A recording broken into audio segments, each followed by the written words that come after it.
शिवसेना प्रमुख सन्माननीय उद्धव बाळासाहेब ठाकरे आणि परभणी जिल्ह्याचे आमचे नेते खासदार बंडू जाधव साहेब यांच्या नेतृत्वामध्ये आज आम्ही जन आक्रोश मोर्चाचे परभणी येथे आयोजन केले होते। या मोर्चाद्वारे आम्हाला सरकारला हे सांगायचे आहे की जे भ्रष्ट मंत्री आहेत शिवसेनेचे, गद्दार सेनेचे जे भ्रष्ट मंत्री आहेत, ज्यामध्ये गोगावले आहेत, संजय शिरसाट आहेत आणि ते डान्स बार चालवणारे त्यांच्या आईच्या नावावर, जे एकीकडे लाडकी बहीण देतो असं म्हणतात आणि त्यांच्या डान्स बारमध्ये बारबाला नाचवतात।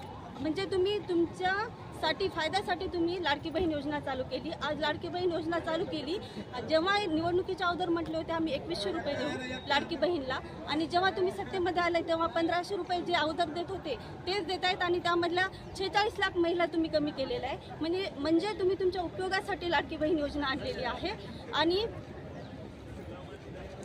आणि जे होते कोकाटे ते विधान भवनामध्ये रम्मी खेळत होते। म्हणजे जर कृषी जनतेच्या शेतकऱ्यांच्या तिथं प्रश्न मांडले जातात आणि तुम्ही ऑनलाईन रम्मी खेळता, या गोष्टीला म्हणजे तुम्हाला थोडंसं तरी भान पाहिजे, आपण कुठं बसलेले, काय आपल्यावर काय जबाबदारी आहे। म्हणजे तुम्ही जनतेचे जे पैसे आहेत ते तुम्ही रम्मी खेळतात ते विधान भवनमध्ये बसून।